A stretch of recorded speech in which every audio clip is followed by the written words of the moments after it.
Welcome to అవాజ్ 24. India గురించి మాట్లాడాలనుకుంటే విభిన్న భాషలు, విభిన్న మతాలు, సంస్కృతులు మరియు ప్రజాస్వామ్యం గురించి కూడా మాట్లాడాల్సి వస్తుంది. యూనిటీ ఇన్ డైవర్సిటీ గురించి టచ్ చేసే ముందు మన దేశంలో ప్రస్తుత ప్రజాస్వామ్య పరిస్థితుల్ని విశ్లేషించడానికి లోక్ సత్తా పార్టీ అధినేత డాక్టర్ జయప్రకాష్ నారాయణ గారు మనతో పాటు లైవ్లో ఉన్నారు. He needs no introduction and he remains inspiration to the youth of this country. Welcome sir, welcome to the show. Thank you, Ben. My pleasure to be. Oh, fine. Thank you. Topic లోకి వెళ్లే ముందు I would like to ask you a question. ఇండియాకి independence వచ్చిన నాటి నుంచి ఇప్పటి వరకు దేశ ఆర్థిక, సామాజిక, రాజకీయ పరిస్థితుల్లో వచ్చే మార్పుల్ని మీరు ఎలా విశ్లేషిస్తారు బ్రీఫ్గా?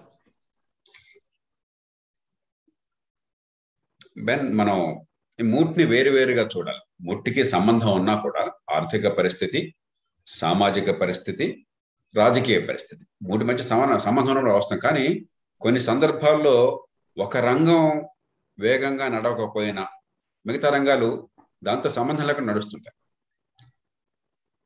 ఆర్థిక రంగాన్ని చూసినట్టయితే మనం తొలుత కొన్ని పునాదులు వేశాము, కానీ మొత్తం దేశం చేతుల్లో, రాజ్యం చేతుల్లో ఆర్థిక వ్యవస్థని పెట్టి ఏదో గొప్ప పని చేస్తున్నామన్న భావంతో, నిజంగా సదుద్దేశంతో ఆర్థిక స్వేచ్ఛను అరికట్టాం. పెట్టుబడులను ప్రోత్సహించరా, మరి ఆంటర్‌ప్రెన్యూర్‌షిప్ని ప్రోత్సహించరా. దాంతో దేశం చాలా నష్టపోయింది. కానీ కొన్ని పునాదులు అయితే పడ్డాయి. 91లో అర్థమయ్యాక ఆలస్యంగా కొంతమేరకు మాత్రమే ఆర్థిక స్వేచ్ఛను మళ్ళీ ఇచ్చాం. దాని ఫలితాలు కనిపిస్తున్నాయి. కానీ అసంపూర్ణంగా చేశాం. కాబట్టి చైనా ఎంత వేగంగా పరిగెట్టిందో మనం వేగంగా పరిగెట్టలేకపోతున్నాం. అంత వేగంగా ఏడాదికి 8-10% అభివృద్ధిని సాధించే అవకాశం మనకు కూడా ఉన్నది. మనం కనుక నిశ్చలంగా దీర్ఘకాలం కొన్ని విధానాలని సమర్థంగా చేపట్టినట్టయితే హేతుబద్ధంగా అది చేయలేకపోతున్నాం. కానీ గతంలో పోలిస్తే ఖచ్చితంగా మనలో ఎవరైనా సరే, ప్రేక్షకులు కానీ లేదా ప్యానెల్లో ఉన్నవారు కానీ, గత 30-40 ఏళ్లుగా మన కుటుంబాలు, మన జీవితాలు గతం కంటే ఇప్పుడు బాగున్నాయని ఎవ్వరూ కాదనలేదు. మనకు అప్పుడు లేని సౌకర్యాలు ఉన్నాయి. ఆనాడు కరెంట్ ఉండేది కాదు. 24 hours పవరే మనం ఊహించిన సాధ్యం. అప్పుడు పోతుంది అప్పుడప్పుడు. కానీ మొత్తం మీద ఈవేళ కనీసం పట్టణ ప్రాంతాల్లో విద్యుత్ ఉంటుంది, గ్రామాల్లో కూడా చాలా మేరకు విద్యుత్ ఉంటుంది. కొంతమేరకు మౌలిక సదుపాయాలు కొంచెం బాగుపడ్డాయి. గతంతో పరిస్థితిగా చాలా బాగుపడాలి. అలాగే అదివరకు అన్ని కొరతలు ఉండేవి. టెలిఫోన్ దగ్గర నుంచి అన్ని కొరతలే మనకి. ఈవేళ మార్కెట్లో ఏ కొనాలని ఓపిక ఉంటే, ఆలోచన ఉంటే, మీకు కొనే శక్తి ఉంటే ఎన్నో రకాల వస్తువులు వివిధ రూపాయలు మనకు అందుతున్నాయి. ఆ కొరతలు లేకుండా ఉన్నాయి. కాబట్టి రకరకాల రూపాయలు ఆర్థిక వ్యవస్థ పెరిగిన మాట వాస్తవం. కానీ మనం దేశానికి ఉన్న అవకాశాలతో పోలిస్తే, మనకున్నటువంటి శక్తి సామర్థ్యాలతో పోలిస్తే మనం ఇంకా కొరత ఉన్నది. ఇక రెండోది సామాజిక పరిస్థితులు. ఖచ్చితంగా కొంతమేరకు కుల వ్యవస్థ ప్రభావం ఆర్థిక వ్యవస్థలో పట్టణ ప్రాంతాల్లో తగ్గింది, కానీ రాజకీయంలో పెరిగింది. ఎందుకంటే కులాన్ని ప్రాతిపదికగా చేసి, కులాన్ని, మతాన్ని, ప్రాంతాన్ని ప్రాతిపదికగా చేసి ప్రజల్ని వివస్సుల్ని చేసి ప్రైమార్డియల్ లాయల్టీస్ అంటాం మనం. ఆ ప్రైమార్డియల్ లాయల్టీస్ అంటే మనకి పుట్టుకతో వచ్చినటువంటివి, మన బలంగా ప్రభావితం చేసేటువంటివి, మనల్ని ఉన్మాదుల్ని చేసేటువంటివి. అంటే మన స్వప్రయోజనాల గురించి ఆలోచన మనకి పక్కన పెట్టించేసి మన కులం, మన మతం అనగానే రెచ్చిపోతాం. దాని ద్వారా ఓటులు తీసుకోవడం అనేది ఒక మార్గమైంది. కాబట్టి ఆర్థిక కారణాల వల్ల, సామాజిక కారణాల వల్ల కుల ప్రభావము, ఈ దేశంలో ఇతర వైవిధ్యాల ప్రభావం తగ్గుతున్నా కూడా రాజకీయం ఇంకా ఈ వైవిధ్యాలను ఉపయోగించుకుని, కులాన్ని, మతాన్ని, ప్రాంతాన్ని ఉపయోగించుకుని రాజకీయం వాటిని కొనసాగించే ప్రయత్నం చేస్తుంది. కాబట్టి సమాజం, ఆర్థిక వ్యవస్థ పోతున్న తీరుకి, రాజకీయం పోతున్న తీరుకి మధ్య ఒక సంఘర్షణ ఉన్నది సమాజం వరకు వస్తాయి. కానీ ఆ ప్రభావం లేని రంగాల్లో అనుకున్నంత వేగంగా కాకపోయినా ఖచ్చితంగా కొంత ప్రగతి కనిపిస్తుంది. ఆడపిల్లల చదువు ఉదాహరణకి, మరి మా తల్లిగారు చదువుకుంటున్నప్పుడు 8వ తరగతి దాటుతున్నట్టయితే పక్క ఊళ్ళో వేరే ఊరికి మా అమ్మాయి చదువుకోవటం ఏంటని చెప్పి మా తాతగారు ఆమెను చదవను. ఈవేళ మన సమాజంలో దాదాపు ఎవరు కూడా ఆడపిల్ల కాబట్టి చదువుకోవద్దని చెప్పనే పరిస్థితి లేదు. నిజానికి అవకాశం ఇస్తే ఆడపిల్లల, మగపిల్లల కంటే అద్భుతంగా చదువుతున్నారు, రాణిస్తున్నారు అన్ని రంగాల్లో. ఒక ఉదాహరణ మాత్రమే అది. అన్ని బాగుపడినాయని అంటలా. కానీ ఖచ్చితంగా పట్టణీకరణ వల్ల, ఆర్థిక వ్యవస్థల మార్పు వల్ల, ప్రపంచంతో పెరుగుతున్న సంబంధాల వల్ల, ఈ 24 గంటల ఈ సమాచార విప్లవం వల్ల సమాజంలో కొన్ని మార్పులు ఖచ్చితంగా వస్తున్నాయి. కానీ మరికొన్ని మార్పులు రాకుండా రాజకీయం అడ్డుపడుతుంది. ఇక చివరిది రాజకీయం. ఎందుకు వచ్చింది ఈ సమస్య? ఇందాక నేను చెప్పిన సమస్య ఉదాహరణకి అది ఒక్కటే కాదు సమస్య. ఎన్నికల్లో ఓట్ల ప్రభావం, లేకపోతే మరి తాయిలాలు తాత్కాలికంగా ఇచ్చి దీర్ఘకాల భవిష్యత్తుకి పెద్ద బాటలు వేయకుండా ఉంటాం. మనం చూస్తున్నాం, ప్రతి రాష్ట్రంలో చూస్తున్నాం. మన విద్య, మన ఆరోగ్యం, ఉపాధి, ఆదాయం దాని మీద దృష్టి లేదు. ఇవాళ ఇది ఇస్తా, రేపు ఇది ఇస్తా, ఇక డబ్బు ఇస్తా, లేదా మరొకటి ఇస్తా, ఏదో రకంగా తాత్కాలికంగా మనం తాయిలాలు ఇచ్చి మభ్య పెడుతున్నాం. లేదంటే మూడోది ఈ కులం, మతం, ప్రాంతం, ఇతర భావాలతో ప్రజలు వసపరుచుకుంటున్నాం. ఎందుకు ఈ పరిస్థితి వచ్చిందంటే రాజకీయాల్లో ఉన్న వాళ్ళు చెడ్డవాళ్ళని కాదు, మనం చాలా పరిమితమైన ప్రజాస్వామ్యాన్ని ఏర్పాటు చేసుకున్నాం. ఎవరన్నా చెప్తే మన గొప్ప ప్రజాస్వామ్యాన్ని మురిసిపోతాం, కానీ చాలా పాక్షికమైన ప్రజాస్వామ్యం మనది. ప్రజాస్వామ్యం అంటే కేవలం ఓటు వేయటము, గొంతె తెరవటం మాత్రమే ప్రజాస్వామ్యం కాదు. ప్రజాస్వామ్యంలో ఇంకా వేరే అంగాలు చాలా ఉన్నాయి. ప్రజాస్వామ్యం అంటే ప్రజలకి నిజమైన సాధికారత, తమ జీవితాన్ని తాము శాసించే రీతిన, ఉమ్మడి జీవితాన్ని. ప్రజాస్వామ్యం అంటే చట్టబద్ధ పాలన, సకాలంలో న్యాయం అందటం, అందరినీ సమానంగా చూడటం, అందరి హక్కుల్ని పరిరక్షించడం. ప్రజాస్వామ్యం అంటే స్వయం దిద్దుబాటు శక్తి, పొరపాటు జరిగితే సులభంగా వేగంగా సరిదిద్దేటువంటి ఏర్పాట్లు. ప్రజాస్వామ్యం అంటే జవాబుదారితనం, పారదర్శకత. ప్రజాస్వామ్యం అంటే అధికార వికేంద్రీకరణ. ఎప్పుడైతే ఇవన్నీ లేకుండా చేశామో, ఒక నామమాత్ర ప్రజాస్వామ్యాన్ని ఎప్పుడైతే పెట్టామో, స్వేచ్ఛ ఉంది, ఓటు వేసే హక్కు ఉంది తప్ప ఆ ఓటు ఎందుకు వేస్తున్నాము, ఓటు వల్ల నాకేం జరుగుతుందో అర్థం కాని పరిస్థితి వచ్చింది. అందువల్ల ప్రజాస్వామ్య పరిణామం అనుకున్నంత వేగంగా జరగటం చాలా నెమ్మదిగా జరుగుతుంది. కొన్ని సందర్భాల్లో వెనక్కి వెళుతోంది. నేను లోక్సత్తా ఉద్యమం ప్రారంభించిన కొత్తలో ₹1 కోటి ఆంధ్రప్రదేశ్లో, ఆనాటి ఆంధ్రప్రదేశ్లో అసెంబ్లీ ఎలక్షన్ ఖర్చు పెడుతున్నారంటే దేశంలో మిగతా వాళ్ళు నమ్మేవాళ్ళు కాదు. మర్యాద కొద్దీ, మొహమాటం కొద్దీ నేను అన్నమాట మౌనంగా ఉండేవాళ్ళు. కానీ ఆయన గ్యాస్ కొడుతున్నాడు, అబద్ధాలు ఆడుతున్నాడు, అతిశయోక్తులు చెప్పనుకునేవాడు. ఈవేళ 25 కోట్లు అంటే పెద్ద ఆశ్చర్యం ఏం లేదు. 25-30 కోట్లు, కొన్ని సందర్భాలు 50 కోట్లు కూడా అసెంబ్లీ ఖర్చు పెట్టడం మనం చూస్తున్నాం. రాజకీయం కొన్ని రకాల్లో బాగా వెనక్కి వెళ్ళింది. కారణం రాజకీయాల్లో ఉన్న వాళ్ళు చెడ్డవాళ్ళని కాదు, మన వ్యవస్థ నిర్మాణంలో పొరపాట్లు చేసాం. ఒక చిన్న ఉదాహరణ ఇచ్చి ముగిస్తాను. నేను ఇప్పుడు ఒక అపార్ట్మెంట్లో 5th ఫ్లోర్ అపార్ట్మెంట్లో ఉన్నా. ఇప్పుడు ఆ లిఫ్ట్ పనిచేయలేదు అనుకోండి, నేను ఊరుకోను. నెలల్లో నేను మెయింటెనెన్స్ పే కడుతున్నాను. లిఫ్ట్ పని చేయకపోతే అసౌకర్యం. వృద్ధాప్యంలో ఉన్న మన తల్లిగారు లిఫ్ట్ లేకుండా పైకి నడవలేదు. ఎందుకు అలా చేస్తున్నాం అని చెప్పి ఎవరినైతే మేము ఎన్నుకున్నామో, ఇక్కడ అపార్ట్మెంట్స్లో ఉన్న మౌలిక అవసరాలు, మా గుండె అవసరాలు తెచ్చడం కోసం చెప్పిన ఆయన మీద గట్టిగా పట్టుకొడతాం. అది జరిగేదాకా నేను ఊరుకోను. అంటే నేను ఆయన ఎన్నుకున్న దానికి ఎందుకు ఓటేశాను, నెల ఎందుకు కడుతున్నానో నాకు స్పష్టమైన అవగాహన ఉంది. దీనిలో దేశమాత, పెద్ద ఉదాత్తమైన అంశాలు ఏం లేవు. మన ఉమ్మడి జీవిత అవసరాలు ఉన్నాయి, స్పష్టంగా నాకు అవగాహన ఉంది. అది నిజమైన ప్రజాస్వామ్యం. మన దేశంలో లేనంటే ప్రజాస్వామ్యం లేదు. ఎందుకంటే మన ఓటుకి దానివల్ల జరిగేటువంటి ఫలితాలకి మధ్య సంబంధం పూర్తిగా తెగిపోయింది. ఏదో సంరంభం, ఆశ్చర్యం, అద్భుతం, గందరగోళం, ఏదో సంబరంలాగా మనం ఎన్నికలు జరపడం తప్ప కోలాహలంగా ఎందుకు జరుపుతున్న పంచాయతీకి పార్లమెంట్కి తేడా లేదు. మనం పంచాయతీలో వార్డు మెంబర్కి ఎందుకు ఓటేస్తామో పార్లమెంట్ సభ్యుడికి అందుకే ఓటేస్తున్నాం. అంతేగాని వాళ్ళు ఏం చేస్తారు, వీళ్ళు ఏం చేస్తారు, ఇక్కడేం చేస్తారు, ఎక్కడేం జరగాలి, దానికి బాధ్యత ఏమిటి, మనం ఎట్లా ఏ రకంగా చేయించుకో అది తెలియదు మనకు. కాబట్టి ఒక వికృతమైన ప్రజాస్వామ్యం ఉండేసరికి ఈ ప్రజాస్వామ్య పరిణామం జరగట్లేదు. అధికార పట్ల క్రీడ, పూర్వకాలం రాచరికం ఎట్లా ఉంది, ఇప్పుడు కూడా అదే కొనసాగుతుంది. కాకపోతే రాచరికం రాజు కూడా రాజు అయ్యేవాడు. ఇప్పుడు ఏదో కారణంగా, ఒక విచిత్రమైన కారణంగా మనం ఓటేస్తే వాడు రాజు అవుతున్నాడు. కానీ అవటం రాజు అవటమే. మనందరి భావం అది, ఎన్నికైన వాళ్ళ భావం కూడా అది. కాబట్టి ఇది కేవలం ఈ పార్టీని ఆ పార్టీని నిందించడానికి కాకుండా మౌలికంగా ఈ ప్రజాస్వామ్య నమూనాన్ని మార్చాలి.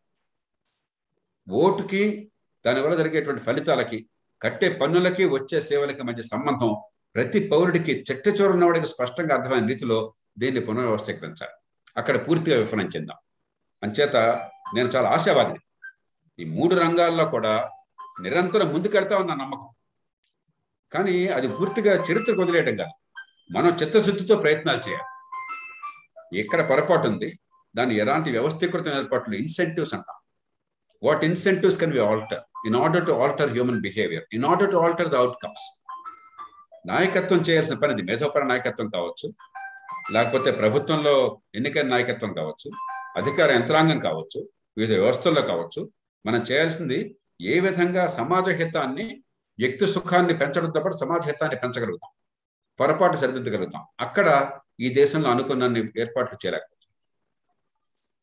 దీన్ని మనం ఎలా ఓవర్కమ్ అవ్వచ్చు సార్? అంటే దీనికి మెయిన్ రీజన్ లిటరసీ అనుకోవచ్చా? అక్షరాస్యత లేకపోవడం కూడా ఒక కారణం అయి ఉంటుందా? అక్షరాస్యత వద్దని ఎవరు అనరు, ఖచ్చితంగా అవసరం. కానీ అక్షరాస్యత ఒక్కటే సరిపోతుంది అనుకుంటే దానిలో 2 ప్రమాదాలు ఉన్నాయి. ఒకటి, అక్షర జ్ఞానం ఉన్న వాళ్ళందరూ కూడా ఇంగిత జ్ఞానంతో ప్రజాస్వామ్యంలో వ్యవహరిస్తున్నారని అనడానికి ఆధారాలు లేవు. ఓకే. బాగా చదువుకునే యూనివర్సిటీల్లో కూడా కులతత్వంతో తన్నుకు చావడం మనం చూస్తున్నాం. మన మంత్రులు, ఎమ్మెల్యేలు, ఎంపీలు చాలా మంది చాలా విద్యార్థులే, వాళ్ళందరూ చదువులేనాడు కదా. మన సామాన్య జనం అనుకుంటానంటే వీళ్ళంతా చదువులేని మూర్ఖులు అనుకుంటారు. కాదు, వాస్తవం కాదు. కాబట్టి అక్షర జ్ఞానం అనేది ఊరికే ఏదో కాస్త చదువు వస్తే, డిగ్రీలు వస్తే మరి బ్రహ్మాండంగా మారిపోతాం అని చెప్పి అన్నది పూర్తి వాస్తవం కాదు. అలాంటి డిగ్రీలు వద్దు, చదువు వద్దని అంటల్లా, విద్య కావాలి. కానీ నిజమైన విద్య అనేది పుస్తకాల్లో వచ్చేది, లేకపోతే పరీక్షల్లో బట్టి పాస్ కొట్టి డిగ్రీ వచ్చేది మాత్రమే కాదు. పౌరసత్వ పరిజ్ఞానం పెరగాలి. ఆ కారణంగా చెప్తాను అక్షర జ్ఞానం సంగతి. రెండవది, అందరికీ విద్య బాగా అందేదాకా ఈ దేశంలో ప్రజాస్వామ్యం ఎట్లానే ఉంటుందంటే ఖచ్చితంగా ఈ పాటకు అందాల్సింది.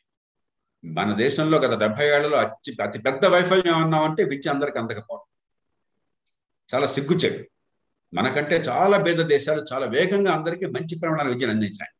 మనం కాగితం మీద ఎన్రోల్మెంట్ ఉన్నా కూడా ప్రపంచంలో అట్టడుగు స్థానంలో ఉన్నాం, అడుగు నుంచి 2వ స్థానంలో ఉన్నాం. అంతర్జాతీయంగా సర్వేలు చేస్తే ఓ 10 ఏళ్ల క్రితం కిర్గిజిస్తాన్ మనకంటే అధ్వానంగా ఉంది, వాళ్ళ తర్వాత మనమే భారతదేశం. చదువు అతి చండాలంగా ఉన్న దేశం. దీన్ని బాగు చేయడం వేగంగా జరగాలి. కానీ ఈ వంకలు చూపెట్టి విద్య లేదు కాబట్టి ప్రజాస్వామ్యం నాశనమైంది, ప్రజాస్వామ్యం బాగోలేదు కాబట్టి విద్య బాగుండదు, ఈ విష సైకిల్లోకి, విషవాలంలోకి వెళ్ళిపోతాం. కాబట్టి అది కారణంగా బుచ్చిగా నేను చూపెట్టాను, ఒప్పుకోను. ప్రజాస్వామ్యం విద్య లేకున్నా కూడా అద్భుతంగా విస్తరించడం సాధ్యం.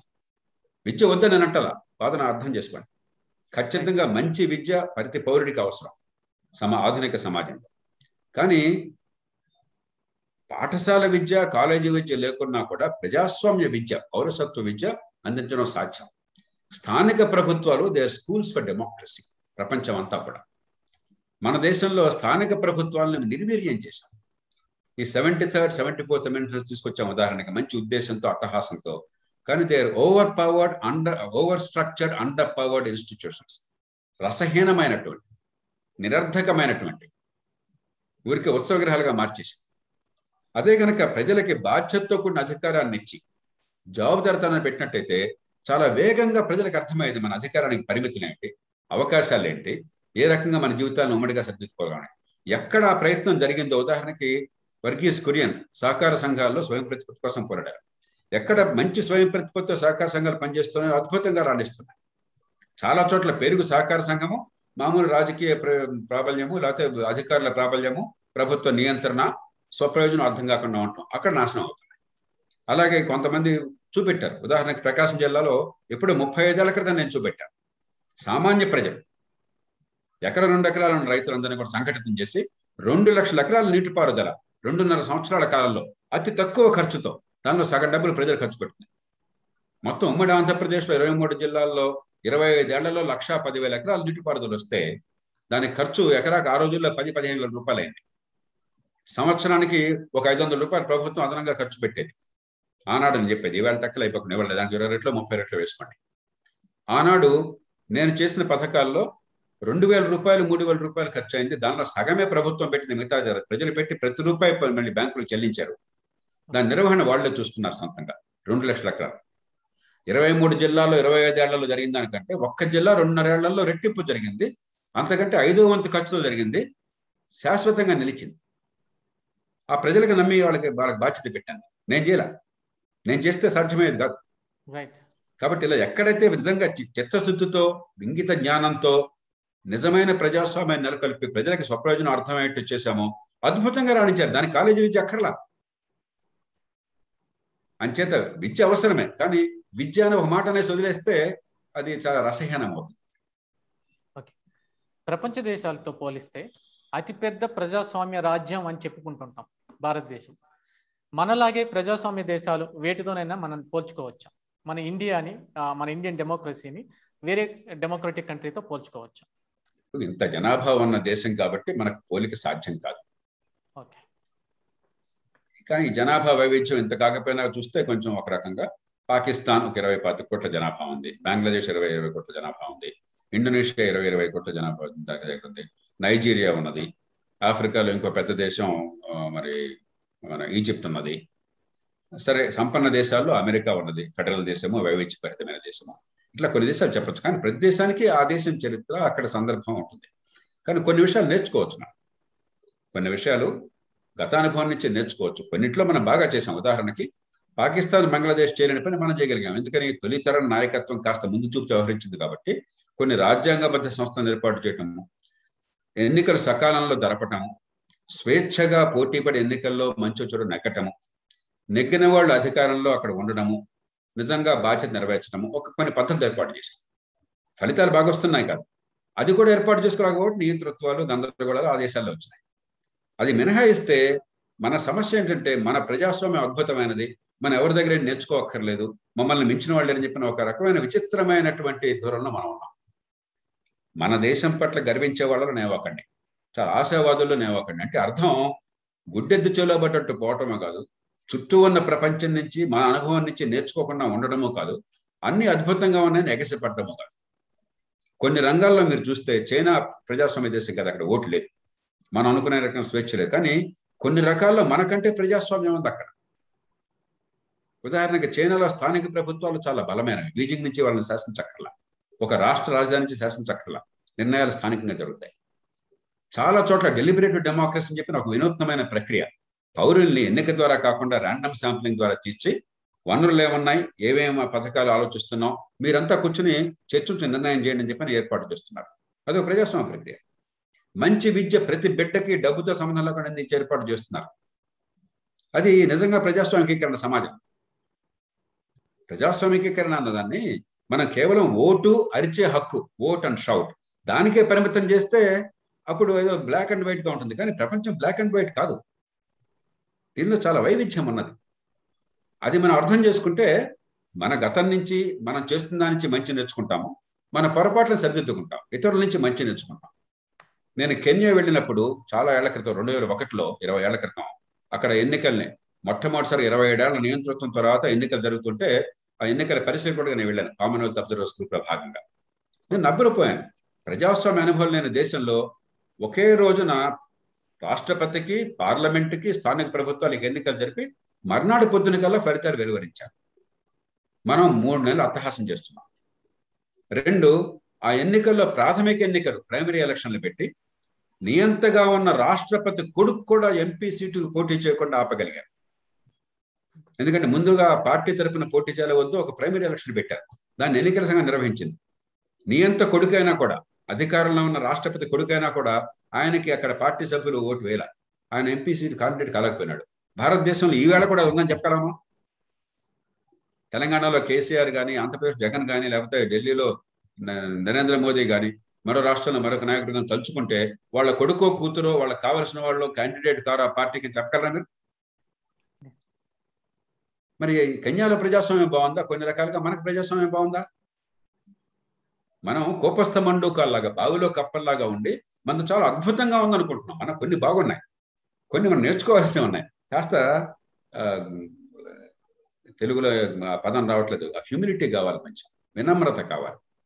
అన్ని మేము అద్భుతంగా ఉన్నాం, మిగతా నుంచి నేర్చుకోక్కర్లేదన్న అహంకారాన్ని వదిలి మనం మన నుంచి వాళ్ళు నేర్చుకోవాల్సిన. ఉదాహరణకి కేంద్ర రాష్ట్ర ఆర్థిక సంబంధాల్లో భారతదేశం నా దృష్టిలో అద్భుతమైనటువంటి ప్రయోగాలు చేసింది. ఆర్థిక సంఘం వగైరా మంచి ఫలితాలు సాధించింది. చాలా ప్రపంచం మన నుంచి నేర్చుకోవచ్చు దాని నుంచి. అలాగే మిగతా ప్రపంచాన్ని మనం నేర్చుకోవాల్సినవి కొన్ని ఉన్నాయి. ఆ రకంగా ఆలోచించాలి తప్ప ఏదో చిన్నప్పుడు మనకు పాఠాల్లో చెప్పినట్టుగా అన్నిటికంటే నా దేశం గొప్పది, నా దేశంలో నా రాష్ట్రం గొప్పది, నా రాష్ట్రంలో నా జిల్లా గొప్పది, నా ఊరు గొప్పది, నా ఇల్లు గొప్పది, మిగతా అంతా ఏమీ లేదు. అది మూర్ఖుల ఆలోచన. ఈ మధ్య కాలంలో సెక్యులరిజం అంటే ఒక భూతంలా చూస్తున్నారు. దానికి కారణం ఏమై ఉంటుంది? దానిపై మీరేమంటారు? ఇది మన దేశ చరిత్ర అర్థమైతే, మన దేశంలో చరిత్ర అర్థం కాక, మన సమాజగత అర్థం కాక, మన సంస్కృతి నుంచి, మన సంప్రదాయం నుంచి పాఠాలు నేర్చుకోక వచ్చిన సమస్యలే. 2600 సంవత్సరాల క్రితం ఒక యూదుల తెగ మన దేశానికి వచ్చింది. అప్పటి నుంచి ఇప్పటిదాకా యూదు మతాన్ని వాళ్ళు స్వేచ్ఛగా, ఏ రకమైన ఇబ్బంది లేకుండా ఈ దేశంలో వాళ్ళు పాటించగలుగుతారు ఆ మత సాంప్రదాయాన్ని. 2000 సంవత్సరాల క్రితం జీసస్ క్రైస్ట్ సిలువనెక్కిన కొద్ది సంవత్సరాల్లోనే సెయింట్ థామస్ ఈ దేశానికి వచ్చాడు. అప్పటి నుంచి ఇప్పటిదాకా మీరు కేరళలో సిరియన్ క్రిస్టియన్స్ కానీ మరొకళ్ళు కానీ క్రైస్తవ మత సాంప్రదాయాలను ఏ రకమైన ఆటంకులు లేకుండా శాంతియుతంగా ఈ దేశంలో వాళ్ళు అవలంబించగలుగుతున్నారు. 1400 ఏళ్ల క్రితం మహమ్మద్ ప్రవక్త ఆ మక్కా నుంచి మదీనా వలసపోయినటువంటి తర్వాత కొద్ది సంవత్సరాలకి 712వ సంవత్సరంలో, కేవలం 712వ సంవత్సరంలో సింధులో మొట్టమొదటిసారిగా అరబ్బులు వచ్చాయి. అప్పటి నుంచి ఇప్పటిదాకా ఈ దేశంలో ఇస్లాం సహజీవనం చేస్తాం. అసలు హిందూ అన్న సాంప్రదాయంలోనే ఎన్నో విభిన్నమైనటువంటి శాఖలు ఉన్నాయి. హిందూ అంటే ఏమిటి? వైదికమైనదా, లేకపోతే ఉపనిషత్తులదా, లేకపోతే పురాణాలదా, లేకపోతే భక్తి ఉద్యమానిదా, లేకపోతే మరెన్నో సంస్కరణవాదాలదా? బౌద్ధం సంగతి ఏంటి? బౌద్ధం హైందవమా, జైనం హైందవమా, సిక్కు మతం ఏమిటి? ఇలా రకరకాల సాంప్రదాయాలను ఇముడ్చుకున్న జాతి. మన గొప్పతనం అన్ని భావాలని కూడా గౌరవించి దాన్ని ఇముడ్చుకున్నటువంటి. అది అర్థం చేసుకోకుండా మనం ఈవేళ మన సమాజాన్ని తాలిబనీకరణ చేసుకుంటే, మీది వేరు మాది వేరు, మీ దాని నుంచి మేము నేర్చుకోవడానికి ఏం లేదు, మాకు సంబంధం లేదన్న భావాన్ని తీసుకుంటే అది నిజంగా భారతీయత కాజాలదు. ఇతరులను అనుకరిస్తున్నాం, మనం పూర్తిగా ఇతరులను అనుకరిస్తున్నాం. కాబట్టి నిజంగా మన సాంప్రదాయం ఏంటో, మన సమాజం ఏమిటో, మన చరిత్ర ఏంటో అర్థమైతే ఈ సందిగ్ధత ఉండదు. అది లేని కారణంగా కొంత రాజకీయాన్ని ఇందాక అనుకుంటే కులం, మతం, ప్రాంతం, భాష వివిధ రూపాల్లో ప్రజల్ని రచ్చగొట్టే రీతిని రాజకీయం తీసుకురావడం మరికొంత కారణం. మూడవది, చరిత్రగతి అర్థం చేసుకోలేక మిడిమిడి జ్ఞానంతో కొన్ని పరిశోధన పదాలు వాడుతున్నాను. మిడిమిడి చరిత్ర కొన్ని పదాలు మాత్రం తీసుకుని స్థూలంగా చరిత్ర గతిని అర్థం చేసుకోలేక ద్వేషాన్ని పెంచుకోవడం. ఎందుకంటే కొన్ని వందల సంవత్సరాలుగా ఎన్నో దేశాల నుంచి ఈ దేశం మీదకి వచ్చారు. ఈ దేశంతో అంతర్భాగమైనారు. మిగతా వలసల్లా కాదు, భారతదేశంలో దండయాత్రలు జరిగినా కూడా ఈ దేశంలో అంతర్భాగమైనారు. వాళ్ళు వలసవాదులుగా వండిపోరు, ఈ దేశంతో కలిసిపోయారు. అది అర్థం చేసుకోక ఈ ద్వేషాన్ని పెంచుకోవడం. వివిధ కారణాల వల్ల మన దేశంలో రాజకీయం ఎట్లా ఉన్నా కూడా గతంలో కూడా ఈ ఒక గందరగోళం చోటు చేసుకుంది. కానీ నేను నిశ్చయంగా నమ్మేది ఏమిటంటే మన సమాజంలో కొన్ని పొరపాట్లు, కొంత అజ్ఞానం రాజ్యం వెళుతున్నా కూడా మనం చాలా సులభంగా తురకోడండి అన్నాం.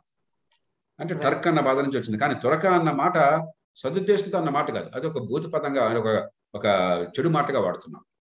అలాగే భాష విషయంలో అరవాళ్ళు అంటే అంటాం. అరవం అంటే తమిళమే, కానీ తమిళులన్న గౌరవంగా మాట్లాడట్లే మనం. కొంచెం అరవం అంటే నా రవము, అది రణగణధ్వనిగా ఉంటుందని కొంచెం మనం పెజరేటివ్గా వాడుతున్నాం ఇంగ్లీష్ పదం వాడాలంటే.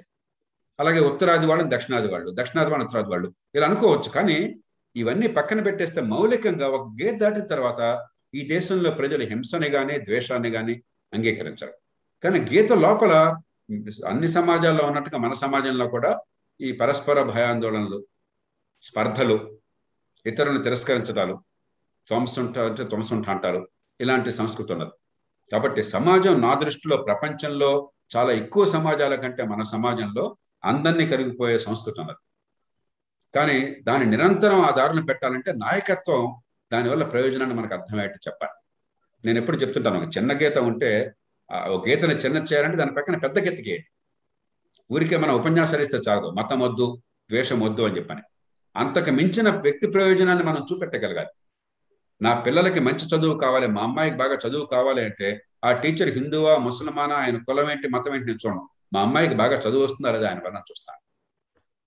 ఆ చదువు బాగా చెప్పేవాడు నా కులంలోనే ఉంటే ఆయన కావాలని కోరుకోవచ్చు, కానీ ముందు చదువు కోరుకుంటాను, కులం కంటే లేకపోతే మతం కంటే. నా కుటుంబంలో ఎవరికైనా ఆరోగ్యం కావాలి అంటే ఎవరు ఆపరేషన్ చేస్తే బతుకుతుంది మనిషి అని చూస్తాను, కానీ ఆపరేట్ చేసేవాడు ఏ కులస్తుడు, ఏ మతస్థుడు చూడండి. అలాంటి ఏర్పాట్లు కనుక చేసినట్టయితే, మనం అది అర్థమయ్యేట్టు చేసినట్టయితే ప్రజలు చాలా మేరకు వీటిని విస్మరిస్తారు. కాబట్టి మన సమాజం నా దృష్టిలో ఇప్పటికి కూడా ఉదార స్వభావం ఉన్నది. మన రాజకీయం కావాలని చెప్పని దాన్ని ఆ ఉదార స్వభావాన్ని తొలగించి ప్రజల్లో ఈ కర్కసత్వాన్ని తీసుకొచ్చే ప్రయత్నం చేస్తున్నారు. కానీ అది విజయం సాధించాలని నా నమ్మకం. ఎందుకంటే దీర్ఘకాలంలో ఈ దేశం 5,000 సంవత్సరాల చరిత్రని మనం అంత తేలిగ్గా పతనం చేయలేం. ఇందాక మీరు అధికార వికేంద్రీకరణ గురించి మాట్లాడారు. అధికార వికేంద్రీకరణ చేయడం వల్ల దేశానికి కానీ ప్రజలకు కానీ ఎలాంటి మేలు జరుగుతుంది? 3 రకాలుగా ఆలోచించవచ్చు బెన్. ఒకటి, సామాన్యుడికి ఓటుకి జీవితానికి మధ్య సంబంధం అర్థం కాకపోతే ప్రజాస్వామ్యం నడవదు. వికేంద్రీకరణ వల్ల ఆ ఓటుకి జీవితానికి మధ్య సంబంధం బోధపడుతుంది. నేను ఇందాక చెప్పాను, భరతమాత కోసం ఓటు వేయడం కాదు ప్రజాస్వామ్యం అంటే. అర్థం లేనటువంటి ఊహాలోకాల్లో విహరించి నడుపుకోవటం కాదు ప్రజాస్వామ్యం. ప్రజాస్వామ్యం అంటే నా ఇల్లు, నా రోడ్డు మీద ఇన్ఫ్రాస్ట్రక్చర్, రోడ్డు బాగుందా లేదా, ట్రాఫిక్ బాగుందా లేదా, మంచినీళ్ళు బాగా అందుతున్నా లేదా, బయటకు వెళ్తే పోలీసులు సరిగ్గా చేస్తున్నారా లేదా, లేకపోతే మనకు పార్కులు బాగున్నాయా లేదా, హెల్త్ కేర్ బాగుందా లేదా, నా జీవితానికి నాకు అర్థమయ్యే ఎలా జరుగుతుందో అర్థం కావాలి. అది ప్రజాస్వామ్యం. అది కేవలం వికేంద్రీకరణలోనే సాధ్యం. రెండోది, అధికారము జవాబుదారితనం కలిసి ఉండటం వికేంద్రీకరణలోనే సాధ్యం. ఎంత దూరం అయితే ప్రజల నుంచి అధికారం, అంత తక్కువ జవాబుదారితనం. ఎంత దగ్గరైతే అంతగా మీకు జవాబుదారితనం ఎక్కువ ఉంటుంది. ఎందుకంటే మనం ఎన్నుకున్నవాడు, పదవుల్లో ఉన్నవాడు మనకంటే పెద్దవాడు కాదు స్థానికంగా. అదే ఢిల్లీ, హైదరాబాద్, బెంగళూరు అనగానే మనం అక్కడ కోటమే కష్టం, వాడు మనకు కలవని. ఇక్కడ మన పక్కన ఉండేవాడు, మనం మొత్తం మొహమ్మం చూస్తున్నవాడు, వాడు నిలవరించగలం మెడపట్టుకుని. మూడోది, మనం కట్టే పన్నులకి మనకు అందే సేవలకి మధ్య సంబంధం బోధపడుతుంది. ఇవాళ ఎందుకని చెప్పిన తాయిలాలు ఎక్కువైపోయినాయి. మీరు నేను చెప్తాం, ఏమండి ఈ అన్ని రాష్ట్రాలు దేశంలో తాయిలాలు ఇస్తున్నారు, దేశంలో మౌలిక సదుపాయాలు లేవు, విద్య లేదు, ఆరోగ్యం లేదు, డబ్బంతా కూడా తగలెడుతున్నారు వాళ్ళ ఓట్ల కోసం అని చెప్పని దేశం నాశనం అవుతుందని చెప్పాను. మనం ఎన్ని చెప్పినా కూడా సామాన్యులు దాన్ని ఒప్పుకోరు. ఎందుకని? ఈవేళ ఏదో ఒక తాయిలం అందుతోంది, రేపొద్దున తీసేస్తే దానికి ప్రత్యామ్నాయంగా వేరే ఒకటి అంతుందని నమ్మకం లేదు. మీరు ఏదో మాటలు చెప్పేసి తీసేయమంటున్నారు, వచ్చేది తీయమంటున్నారు. దాన్ని ప్రత్యామ్నాయం ఏమొస్తుందో మీరు చెప్పండి. అలా కాకుండా మన ఊళ్ళో అనుకోండి, ఏమయ్యా ఇంటికి తల ఇచ్చేదానికంటే రోడ్డు బాగు చేయడం, నీ ₹1,00,000 కనుక సేవ్ అయితే ఈ రోడ్డు బాగు చేద్దాం, ఈ డ్రైన్ బాగు చేద్దాం, నీ ఇంటికి వాటర్ చెట్టు చేద్దాం. ఏమవుతుంది? నాకు మళ్ళీ ప్రత్యామ్నాయంగా ఫలితాలను ఇచ్చే ఇంకోటి కనిపిస్తుంది నా కళ్ళకి. అప్పుడు ఏమయ్యా ఇవాళ ₹100 తినేమో బాగుపడతాం, ఇదిగో ఈ రోడ్డు బాగుపడితే మంచిది కదా, స్కూల్ బాగుపడితే మంచిది కదా అనుకుంటాను. కేంద్రీకరించిన వ్యవస్థలో అది సాధ్యం కాదు. కాబట్టే తాయిలాలు కొనసాగుతున్నాయి, కాబట్టే ఫ్రీబీస్ కొనసాగుతున్నాయి, ఆర్థిక వ్యవస్థ అంతా గందరగోళం అయిపోతున్నది. కాబట్టి 3 రకాలుగా కూడా ఈ 3 సంబంధాలు మెరుగుపడాలి అంటే, మరి అభివృద్ధి జరగటం కానీ, సేవలు బాగుపడడం కానీ, జవాబుదారీతలు పెరగడం కానీ, ప్రజాస్వామ్య విస్తృతంగా జరగాలంటే వికేంద్రీకరణ, అది కూడా పద్ధతితో, ఊరికే ఏదో రకంగా వికేంద్రీకరించి మీ చావనంటాం కాదు, ఒక బాధ్యతతో కూడిన ప్రభుత్వాలు వచ్చేట్టుగా దాని డిజైన్ చాలా పరిపక్వమైనదిగా ఉండాలి, లోతుగా ఆలోచించేదిగా ఉండాలి. అప్పుడు అద్భుతమైన ఫలితాలు వస్తాయి. అది లేకపోతే ఏదో ప్రజాస్వామ్యం నడుస్తూ ఉంటుంది, ఎదుగు వదువు లేకుండా మల్లా గుల్లాలు పడుతుంటాం, పైకి ప్రజాస్వామ్యం అంటుంటాం, ఫలితాలు పెద్దగా రావు. ఓకే, ప్యానలిస్ట్ నుంచి మనం క్వశ్చన్ తీసుకుందాం సార్. రూత్ మ్యామ్, మీరు క్వశ్చన్ అడగచ్చు.